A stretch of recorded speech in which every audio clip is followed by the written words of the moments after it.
గురుర్విష్ణుం గురుర్దేవో మహేశ్వరः గురు సాక్షాత్ పరబ్రహ్మ తస్మై శ్రీ గురువే నమః.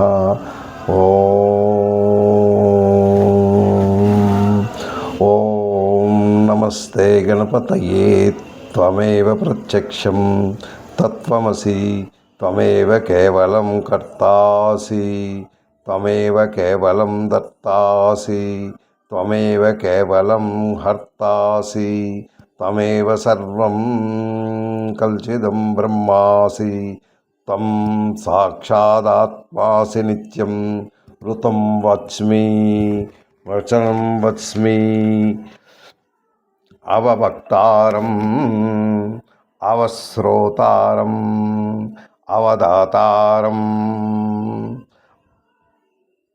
అవపశ్చాత్తాత్ అవపురస్తాత్ అవోత్తరత్తాత్ అవదక్షిణత్తాత్ అవచోర్ధాత్ అవాదరత్తాత్ సర్వతో మాం పాహి పాహి నమస్తుతే.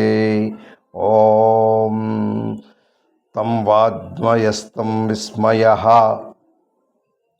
ఓం శాంతి శాంతి శాంతి.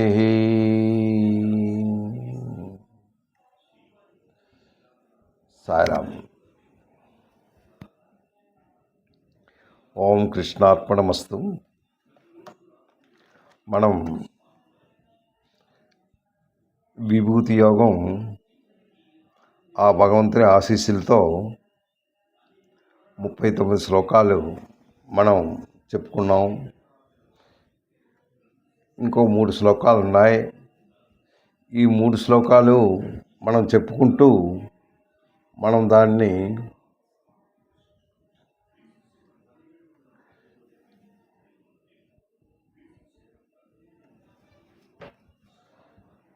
ఏంటిది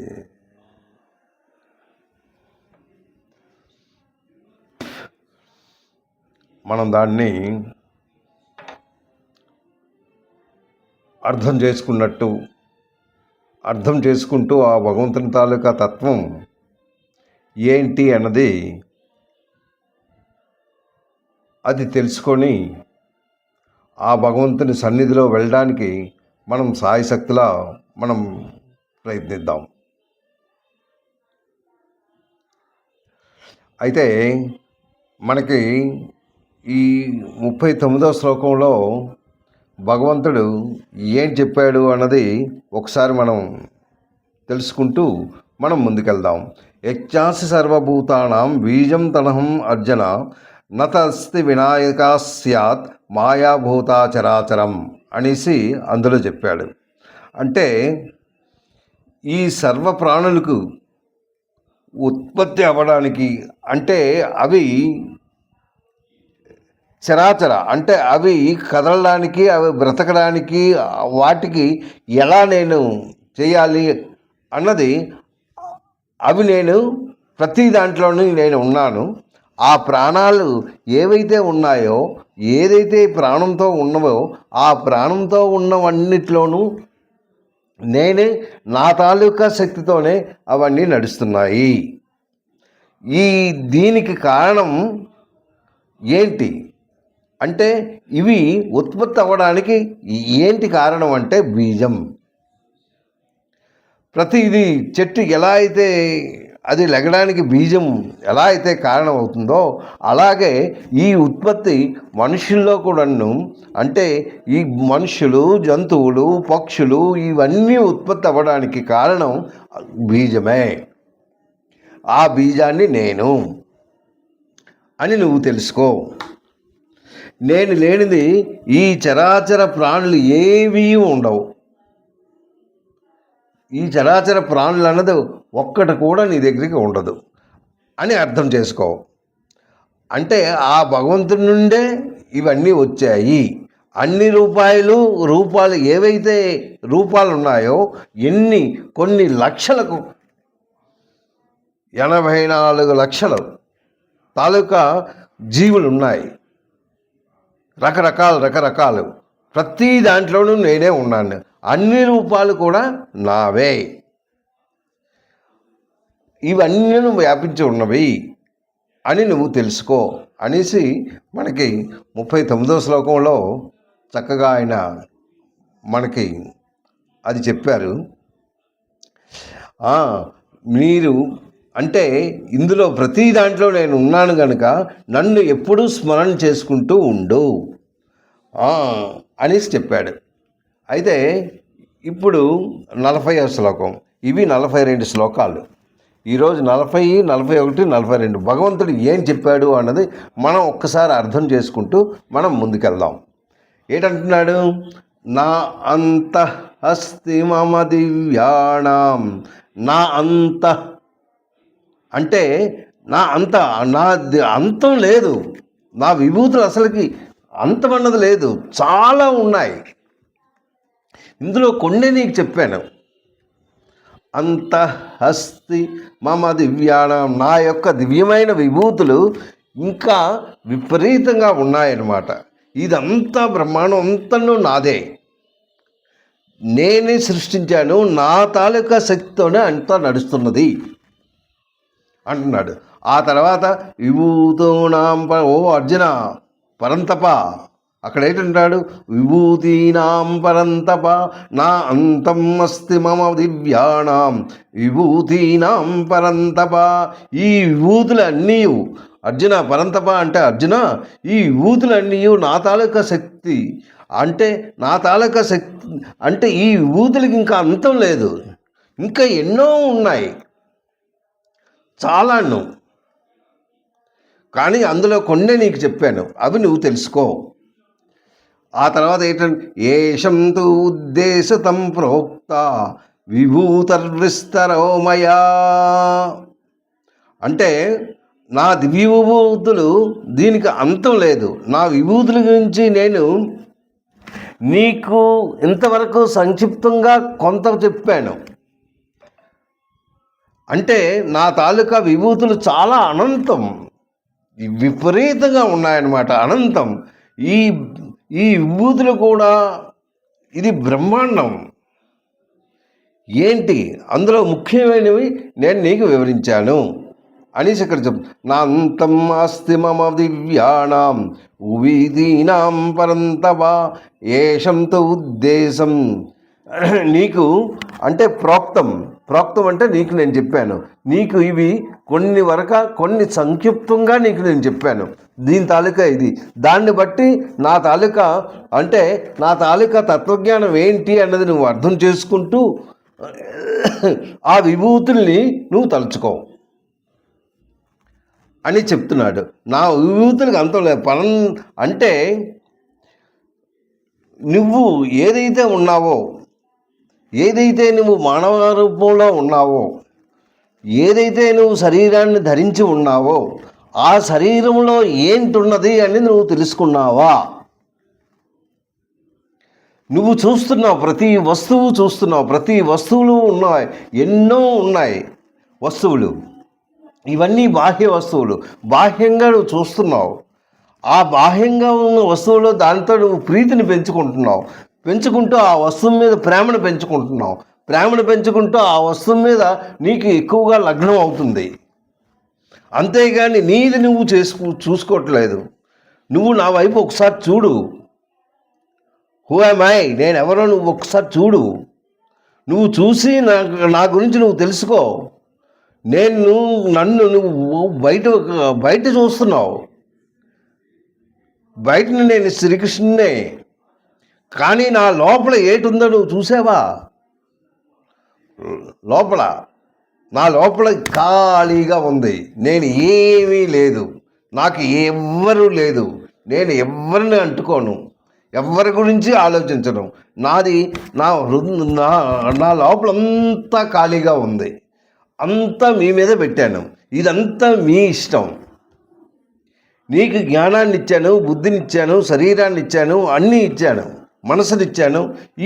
వీటితో నువ్వు ఏం చేస్తావు అనేది నువ్వు ఆలోచించు.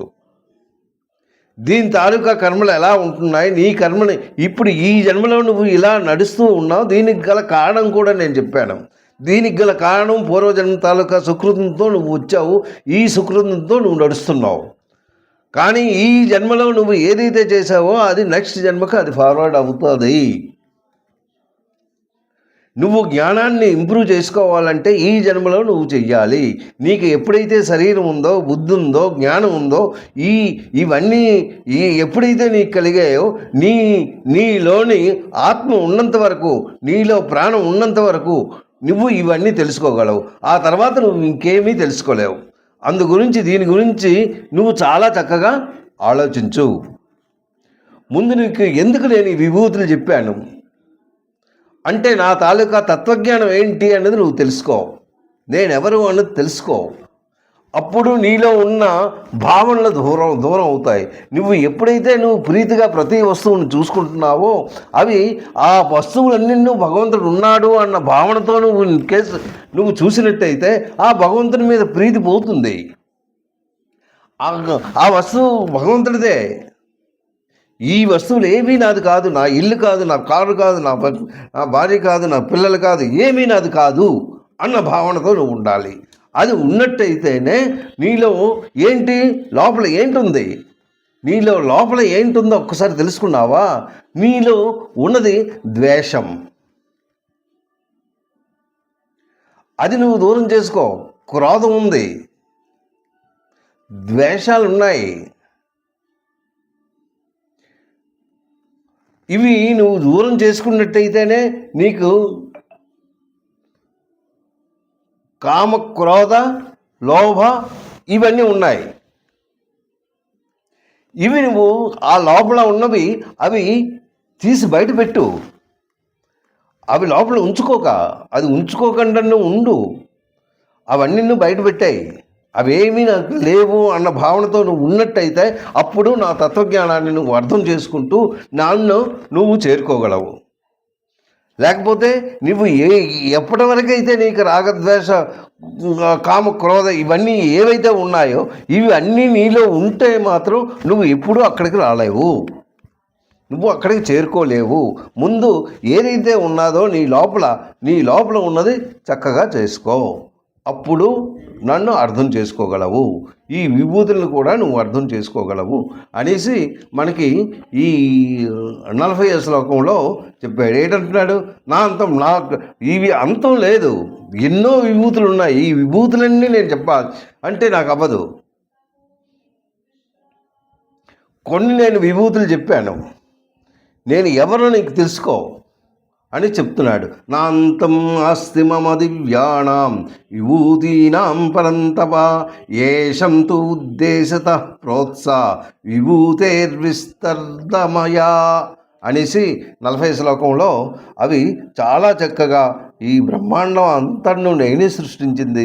ఈ సూర్యుడు, చంద్రుడు, భూమి మొత్తం గోళాలు ఏవైతే ఉన్నాయో ఈ గోళాలన్నీ నా శక్తితోనే నడుస్తున్నాయి, నా శక్తితోనే అన్నీ ఉన్నాయి, నా శక్తితోనే ఇన్ని జీవరాశులు ఉన్నాయి. కొన్ని లక్షల జీవరాశులు, వెరైటీస్ ఆఫ్ జీవులు అంటే మనుషులు, జంతువులు, పక్షులు ఇవన్నీ నేను సృష్టించినవే. అవి ఎన్నో వెరైటీస్ ఉన్నాయి. ఇవన్నీ నేను చూసుకో. ఇవన్నిటికీ కారణమైన నేనే సృష్టిని, నేనే ఇవన్నీ సృష్టించాను అనేసి చెప్తూ నువ్వు ఎలా ప్రవర్తించాలో దాంట్లో చెప్పాడు. నువ్వు ఈ విధంగా ప్రవర్తించి నా తత్వజ్ఞానాన్ని నువ్వు అర్థం చేసుకుంటూ నన్ను నువ్వు చేరువలో చేరాలి అంటే నీలో ఉన్నది ఇంకేం ఉండకూడదు, అన్నిన్నూ తీసి పారేయి అనేసి ఈ శ్లోకంలో మనకి చాలా చక్కగా అందించాడు. నెక్స్ట్ శ్లోకంలో ఏంటి చెప్తున్నాడో మనం ఆలోచిద్దాం. యద్యద్విభూతిమత్, అక్కడ చూడండి, యత్ విభూతిమత్ సత్వం అక్కడ అంటున్నాడు. అంటే ఈ విభూతుల్లో ఉన్న కొన్ని బలాలు ఉన్నాయి. ప్రతి వస్తువు ఉన్నది, ప్రతి వస్తువుకు ఒక శక్తి ఉంటుంది, ప్రతి దాంట్లో ఒక శక్తి ఉంది. మనం చూస్తున్న దాంట్లో ఏవైతే కనుతో మనం లైటింగ్ మనకు కనబడుతుందో ఆ లైట్ ఏంటి, ఆ లైట్ అన్నది కూడాను, ఆ లైట్ అన్నది మనం కంట్లో రాకపోతే మనం అసలు చూపే లేదు. ఆ తర్వాత ఈ వాయువు అన్నది వస్తూ ఉన్నప్పుడు ఆ వాయువు నుంచి వస్తున్న శబ్దం మన చెవుల్లో పట్టి దాని ద్వారా మెదడుకు వెళ్తూ మనం వినిపిస్తున్నాం.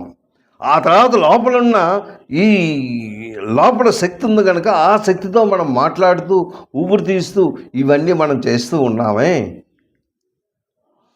అదనమాట. అందుకే ఇక్కడ చెప్తున్నాడు యత్ యత్ విభూతిమత్ సత్వం. అంటే విభూతి అంటే ఏంటివి? ఈ విభూతులు అంటే ఏంటి తెలుసుకున్నావా లేదా? అంటే భగవంతుని తాలూకా శక్తి, భగవంతుని తాలూకా బలం, భగవంతుని తాలూకా లైటింగ్, భగవంతునిదే అంతన్నం. అది ఇవి శక్తితో కూడినవి. అవి ఎలా ఉంది? ఆ శక్తి ఎక్కడి నుంచి వచ్చింది? ఆ తేజస్సు ఎక్కడి నుంచి వస్తుంది? ఆ వస్తువులో ఉన్న తేజస్సు ఎలా వచ్చింది? కొన్ని వజ్రాలు ఉన్నాయి, బంగారం ఉంది, వెండి ఉంది, కొన్ని వస్తువులు మెరుస్తూ ఉంటాయి. ఆ మెరుపుడు మనం చూస్తున్నాం. అవన్నీ ఎలా వచ్చాయి?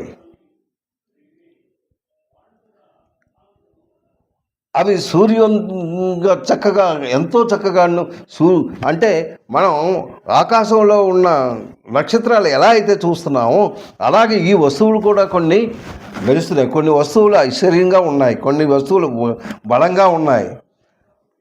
ఇవన్నీ ఎలా ఉన్నాయి? ఇవన్నీ నా అంశాలే. ఇవన్నీ నా తాలూకా శక్తితోనే ఇవి ఉన్నాయి. నా వల్ల శక్తితోనే ఈ వజ్రాలు తయారవుతున్నాయి.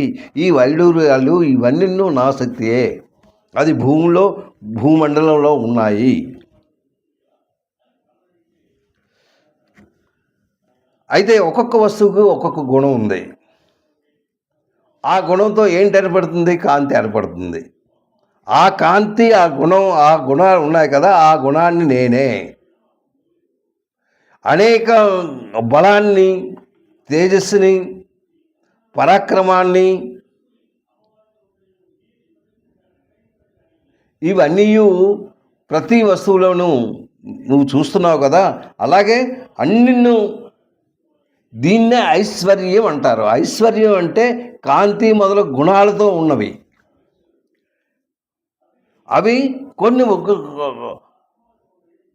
వస్తువుల్లో ఉన్నాయి. ఆ వస్తువులు కాంతివంతంగా ఉంటాయి. ఆ కాంతివంతంగా దాని తాలూకా విలువలు కూడా పెరుగుతుంటుంది. కొన్ని విలువలు పెరిగినప్పుడు అవి తేజవంతంగా ఉంటాయి. ఇవన్నీ నువ్వు చేసినవి నేనే అనేసి ఇక్కడ చెప్తున్నాడు.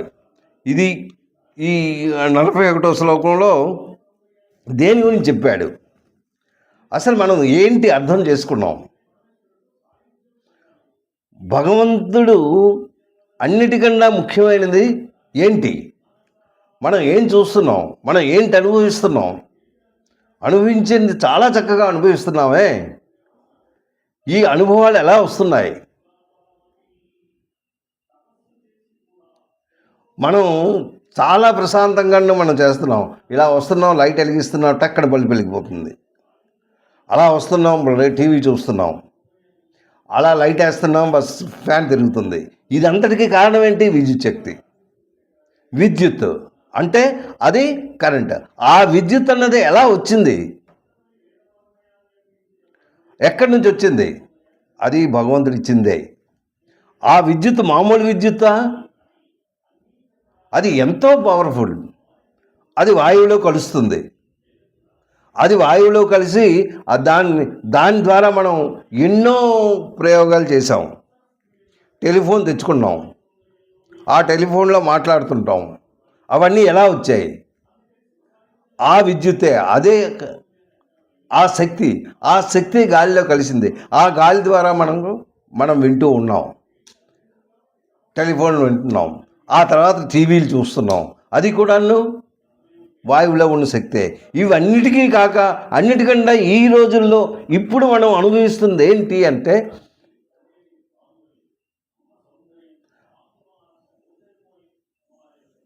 మనం అన్నిటికన్నా ప్రీతికరమైనది ఏంటి? ఇప్పుడు ఇంటర్నెట్ లేనిదే మనం అస్సలు జీవించలేకపోతున్నాం. అన్నిటికీ నెట్ ఉండాలి. ఈ నెట్ ఎలా వచ్చింది? అది విద్యుత్ శక్తితోనే వచ్చింది. రేడియోలు విన్నాం,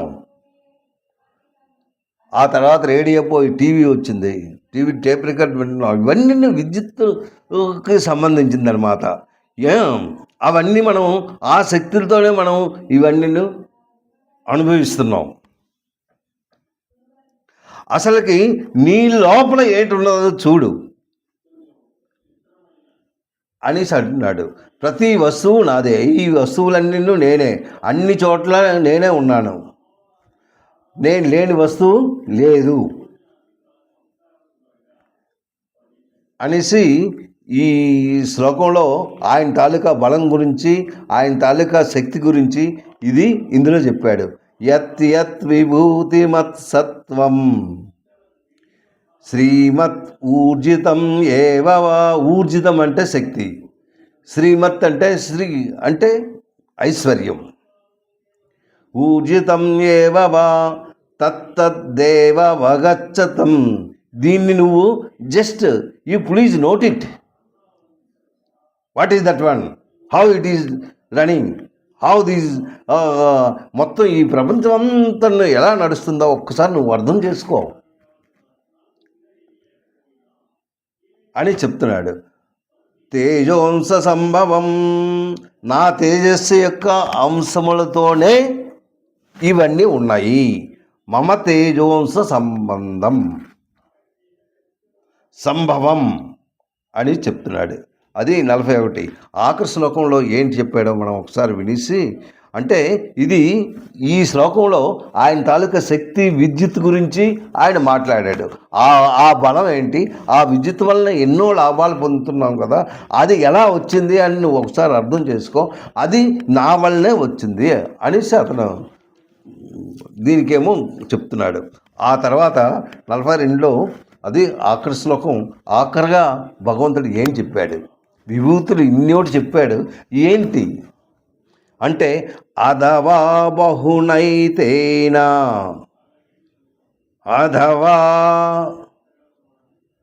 అధవా అంటే ఇంతకంటే ఇంకొకటి లేదు. అంటే అన్నీ చెప్పాను అంటే నువ్వు అర్థం చేసుకో. బహునైతేన, బహు అంటే చాలా ఎక్కువగా చెప్పాడు నీకు. కిం అంటే నువ్వు తెలుసుకో. ఏంటి తెలుసుకున్నావు? కిం జ్ఞాతేన తవ అర్జున, ఓ అర్జున దీని గురించి నువ్వు తెలుసుకో అనేసి ఫస్ట్ అథవా బహునైతేన కిం జ్ఞాతేన వా అర్జున అంటున్నాడు. ఆ తర్వాత ఏంటంటున్నాడు?